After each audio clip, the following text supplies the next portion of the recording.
This is the Spurs Postcast, your instant game reaction for the San Antonio Spurs. Part of the Locked On Podcast Network, your team every day. Well, if you ever really needed a reminder that the NBA season is 82 games long, however many months long that it is, and there's going to be ebbs and flows of a season, there's going to be highs and lows of a season, there's going to be moments of the season where you are at the top of the mountain, and then there's moments of the season where you're ready to hit the button and just blow the whole thing up. I would say that we're towards somewhere the bottom half of that, because I don't think anyone wants anything blown up yet, but we're not feeling great. Welcome to the Spurs Postcast right here on Locked On Spurs. Of course, part of the Locked On Podcast Network. That always great. The number one podcast network, sports podcast network in all of the land. The Spurs this evening go down in a heartbreaker crunch time collapse against the Memphis Grizzlies, 106-105, in the return of Victor Wembanyama after missing 2 games due to that knee situation. He, of course, is NBA champion Devin Brown. My name is Casey Viera. On an evening that saw the good, the bad, you saw Victor Wembanyama, like I said, come back in a bench role and play well. You saw De'Aaron Fox play poorly, then really well in crunch time, but ultimately things didn't work out his direction. More on that in a minute. And ultimately the math adds up to a very tough evening for the Spurs now, who dropped their fourth of their last 6 games. Yeah. Sorry. Yeah, I'm just amazed at some of the stats you're throwing out there. But I'll tell you what, hey, we got a great show. Let's get into it. And like Coach Mitch, I don't want a timeout either. This is what you'll be talking about. All right, so as we know, first of a back-to-back, Memphis coming in 15-20 on the season, 10th in the West. They've came into tonight, losers of 4 in a row. No Ja Morant, no Zach Edey, no Cedric Howard. They've been banged up for what feels like almost 2 years now. The Spurs, of course, took the first 2 meetings in San Antonio. This is the first one in Memphis, again, on the first of that back-to-back. And they look fantastic, San Antonio did in that first quarter. It took a 10-point lead into the first quarter break or into the second quarter break. Champagnie had 15 points and 4 of 5 deep. 4 or 5 threes he knocked down. Victor came in at the 7-minute mark off the bench for those that are curious. An 8-point lead at half. Memphis did tie it at one point, but collectively, more Champagnie and more Victor going into the break. He finished with Champagnie 19 at half. Vic had 11 in 12 minutes of work. But the third quarter, as we know, not been particularly ideal for the guys, and they get outscored in the third 36-27. Victor played great in the third quarter. He had 12 points, checks out, however, at the 3:29 mark in the third quarter with their up 2. Ultimately doesn't work out that way. They have 1 field goal the rest of the quarter, and then Memphis takes a 1-point lead into the fourth. A fourth quarter that they go up by 7. But again, the 2 teams go punch for punch, and they get a big-time stop. The Spurs do in crunch time, some big-time Victor buckets. He checks out at 3:45. We're going to go back to that in a second. They're up by 1, and ultimately it leads to crunch time De'Aaron Fox. We saw a lot of it good. He puts up 7 points in about a minute span, gets a big block. They go up by 4 with 90 seconds to go. Out of timeout, Cam Spencer comes along from Memphis, who was great tonight, hits a 3, makes it a 1-point game. Subsequently, the Grizzlies get a stop. Spencer hits a go-ahead jumper in Luke Cornett's face to put them up 1. The Spurs get one more crack at it after Jock Landale misses 2 free throws, still down by 1. Fox decides that he's going to go the solo route. Mitch Johnson, off the miss, says no timeout like Devin alluded to. He gets blocked at a chance to win the game, and ultimately San Antonio loses the game. 106-105, dropping to 25-11 on the season. Initial takeaways, my friend. What you got? Well, the recipe in the first half is scripted the way Mitch wanted it to be. You get off, your team off to a good start. Juju was tremendous in that first quarter. And then you bring Victor off the bench. There's been a lot of debate on, what's that going to look like and things like that. And you got to see it tonight. So the team's doing good. Halftime, everything's going the way, Mitch wants it to go. When you're on a tough, road game in Memphis like it is. And then, of course, that third quarter happened, and As a basketball team, you're going to get punched in the mouth by the home team. That's just what's going to happen. So that brings us to the fourth quarter. And I'll tell you what, the basketball team looks with the healthy Wemby, in the future. I think, games like this won't be able to get away because, there won't be any minute restrictions, things like that. Wemby can go win you basketball games like this, right? Is what so obviously they're watching out for him right now. So, it is what it is with that. We'll talk about that later. And then De'Aaron, fourth quarter De'Aaron, man made some plays, had a huge block, that led to Sohan gave him a little bounce pass back, puts him up 4, but it's the NBA. A guy I was not too familiar with has 5 huge points down the stretch. The last one, you can't blame Cornette. They switched it. Spencer makes a move in and out, like I tell my hoplites, in and out, going left, step back, boom, drained it. It was good defense, but it was a good player making a shot at the end of the day, Casey. So when I look at it, my initial thing is the Spurs let one get away, but you got to regroup. Hopefully it won't be too much trouble getting out of there because you got a tough game tomorrow. Yeah, final numbers. Vic, great tonight. Looked fantastic. A little bit slower getting going in the first half, but 19 points in the second half. He goes for 30 points, 5 rebounds in 21 minutes. We'll hit on that coming up in just a little bit. It's take a deeper dive. It's interesting. Fox goes for 9 points, 4 of 18 shooting, 5 rebounds, 8 assists. And of course, his shot blocked as time expires. Stephon Castle, not great neither. 15, 8, and 4, 5 turnovers, 5 of 14 from the field, fouled out. Champagny finished with 23. Cam Spencer on the other side, ultimately 21 points of work. But the more cautionary thing is that the shooting woes, they continue this evening.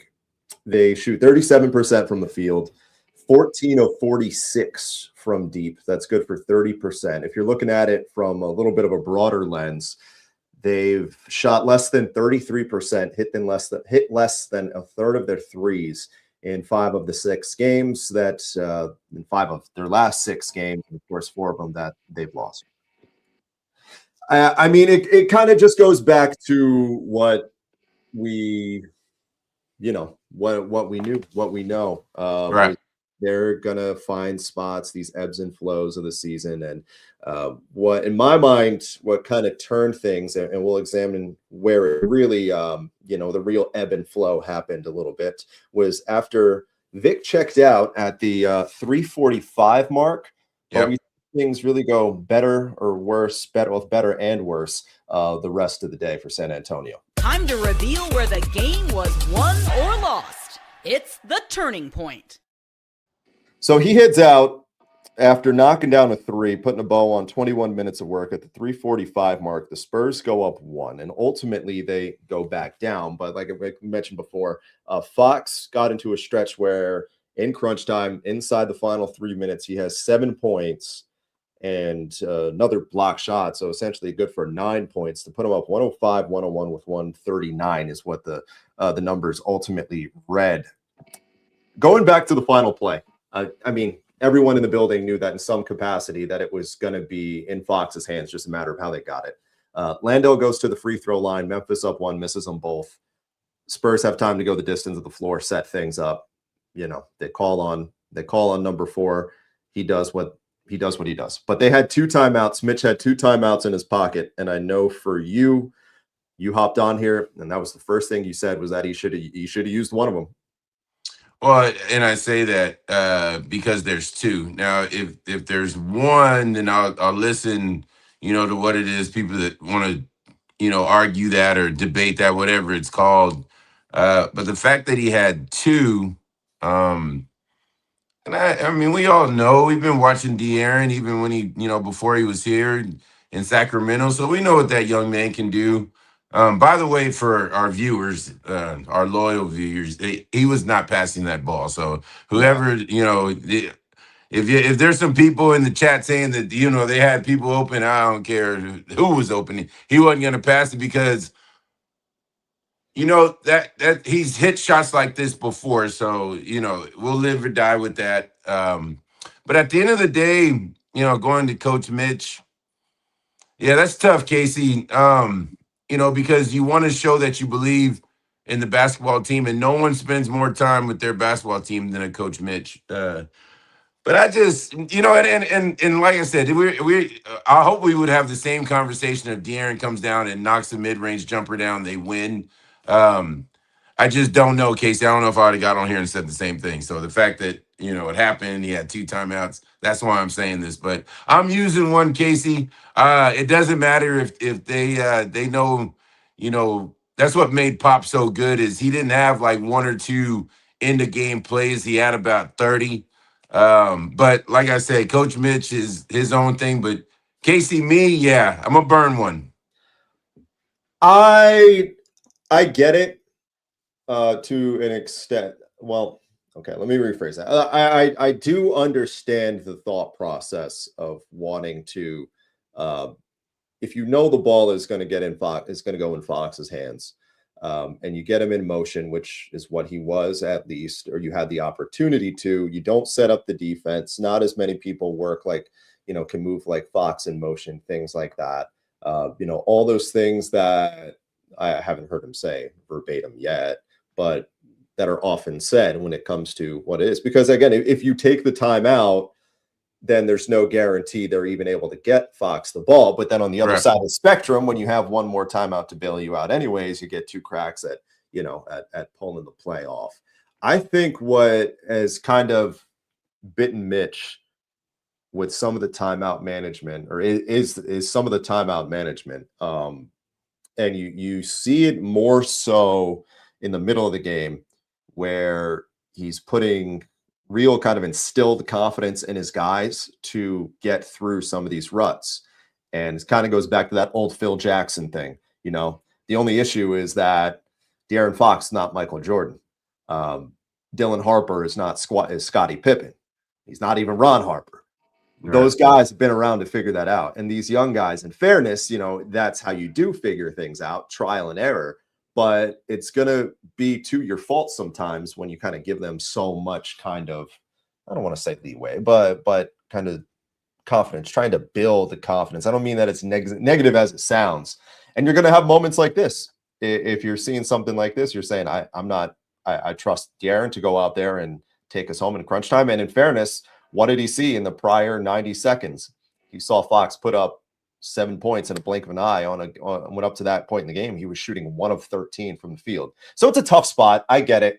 But I kind of lean that direction with you. I think for that bunch, if you have to, I'm probably burning one. Yeah. So the thing about it is you have De'Aaron, you get it in bounds, and now I'm dissecting the play for you, Casey. You get him full court, head of steam, have Cornette set it right in the middle, make that defender, switch, and then he'll have the big on him, and you want him to attack there.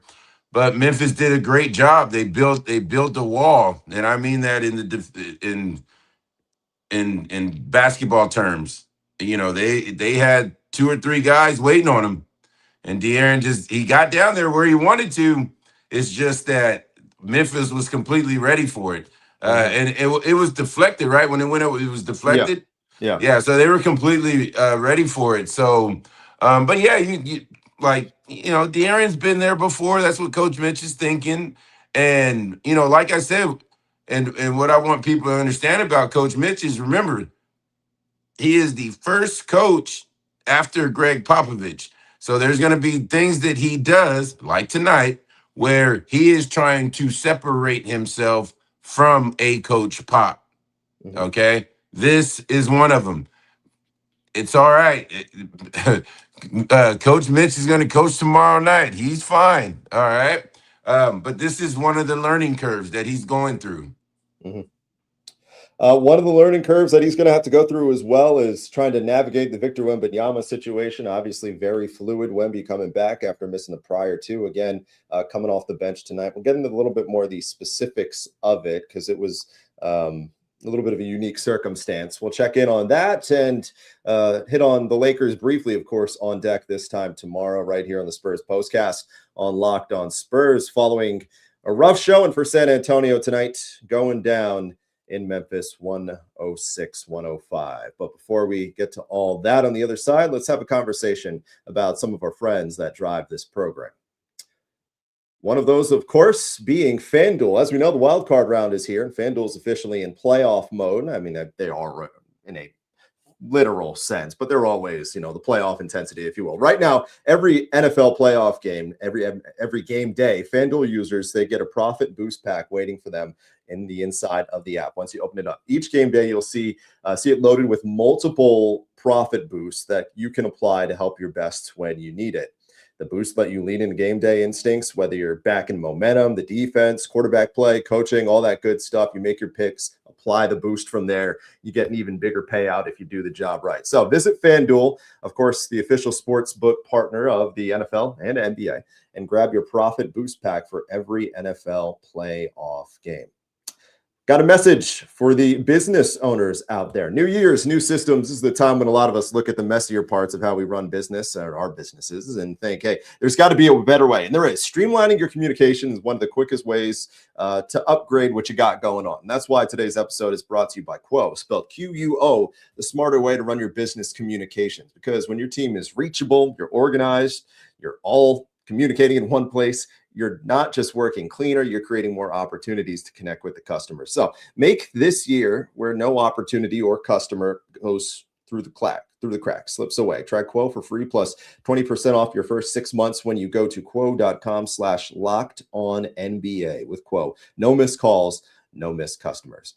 And finally, game time tonight in part bring this program to you. As we know, nothing like being in the building basketball season, the energy, the crowd, it's what we all love. It's what makes things fun. That's where Game Time comes in. The app that gives fans the advantage back when making it incredibly easy to score amazing tickets. Quick, fast, simple. This is what you're going to want to use tomorrow if you're going to that Laker game with LeBron and Luka in town. Trust me, do it. Take the guesswork out of buying tickets with Game Time. Download the app, create an account, use code LOCKEDONNBA. That's LOCKEDONNBA for $20 off your first purchase. Download the Game Time app today. And of course, get in on the action.